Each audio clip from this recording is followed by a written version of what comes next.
Halo guys, balik lagi di forum gadget. Baru saja rilis ke pasar Indonesia. Ini dia Huawei Pura 80. Smartphone paling bontot dari keluarga Pura 80 series, tapi punya kamera yang gak bisa diremehkan.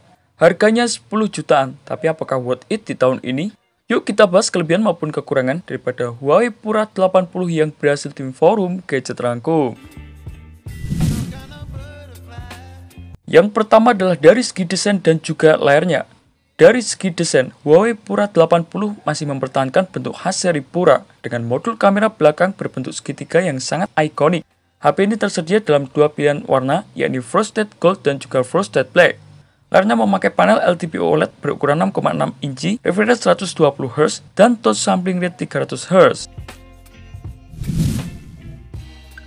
Sementara kelebihan yang kedua yakni berbekal kamera utama 50 megapiksel dengan fitur OIS. Huawei Pura 80 dibekali dengan kamera utama 50 megapiksel dengan fitur OIS, ultrawide 13 megapiksel dan telefoto 12 megapiksel. Fitur kamera juga lengkap seperti fitur night mode, super makro, mode pro serta pengaturan aperture manual hingga slow motion. Beralih ke kelebihan yang ketiga mengenai performa dan juga baterainya. Untuk segi dapur pacunya, kemungkinan besar Huawei Pura 80 memakai chipset Kirin 9020 yang dipadu dengan RAM 12GB dengan media penyimpanan internal 256GB. Baterainya sendiri berkapasitas 5170 mAh dengan pengisian cepat 66W dan juga 50W melalui wireless charging. Jadi selain jago kamera, daya tahan baterainya juga lumayan lengkap. Sementara kelebihan yang keempat yakni berbekal fitur tambahan. HP ini sudah dilengkapi dengan beberapa fitur seperti sertifikasi IP68 dan juga IP69 yang tahan terhadap debu dan juga air. Ada juga fitur seperti NFC, Dual SIM, Bluetooth, Wi-Fi, GPS, GLONASS, dan juga USB Type-C. Bisa dibilang fitur-fitur ini sudah lumayan lengkap di kelas harganya. Sementara kekurangan daripada Huawei Pura 80 yang pertama yakni tanpa Google Mobile Service. Ini poin paling krusial, Huawei Pura 80 tidak mendukung layanan Google.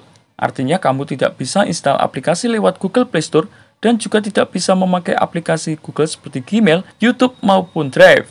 Meskipun ada alternatif lain, tapi beberapa aplikasi populer tetap lebih nyaman dipakai lewat Google.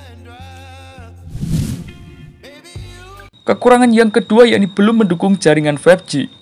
Di rentang harga 10 jutaan, kebanyakan HP flagship atau mid-range sudah support jaringan 5G.